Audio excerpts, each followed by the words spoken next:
નવસારી મહાનગરપાલિકા ward number 5માં Bhajap ઉમેદવારનો વિજય જોવા મળ્યો। વોર્ડ નંબર 5ના કબીલપોર વિસ્તાર ચંદન પાર્કમાં સોસાયટીના નોટિસ બોર્ડ પર લખવામાં આવ્યું કે મુકેશ અગ્રવાલને વોટ આપવો નહીં અને ચંદન પાર્ક સોસાયટીના પ્રમુખે લખ્યું, મુકેશ અગ્રવાલ મોસ્ટ વેલકમ। નવસારી મહાનગરપાલિકાની ચૂંટણીના ગણતરીના દિવસો બાકી છે, ત્યારે વોર્ડ નંબર 5માં રાજકીય ગરમાવો જોવા મળી રહ્યો છે। વોર્ડ નંબર 5ની ચંદન પાર્ક સોસાયટીમાં કોઈ અજાણ્યા શખ્સ દ્વારા ભાજપના ઉમેદવાર મુકેશ અગ્રવાલ વિરુદ્ધ વિવાદાસ્પદ લખાણ લખવામાં આવતા ચકચાર મચી હતી। જોકે સોસાયટીના હોદ્દેદારોએ આ લખાણથી છેડો ફાડી ઉમેદવારનું સ્વાગત કર્યું હતું। जी, आपનું નામ? પિયુષ પરસોત્તમભાઈ મિસ્ત્રી, સોસાયટીમાં કયો હોદ્દો છે તમારી? ઉપપ્રમુખનો।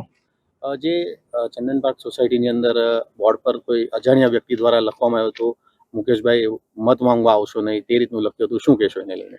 એ પણ અમને પણ એ અજાણ્યા વ્યક્તિ કોણ હશું એ અમને પણ નથી આઈડિયા, પણ એ જે લખ્યું હતું એ અમને પણ સવારે ફોન દ્વારા જ ખબર પડી। અમે ઓફિસે નીકળી ગયા હતા ત્યારે ઓફિસ પર ફોન આવ્યો હતો કે આ રીતે કોઈ લખી ગયું છે, તો અમે એની પેલું કરાવ્યું અને તપાસ કરી અને બીજા મિત્રોને કીધું ને ગઈને પહેલાં સાફ કરાવડાવ્યું, કારણ કે એમાં ચંદન પાર્ક યુવક મંડળનું નામ લખ્યું હતું, જે કોઈ વ્યક્તિને ખબર જ નથી કે કોઈ છોકરાઓએ કર્યું જ નથી એ વસ્તુ કે લખ્યું જ નથી એ રીતે।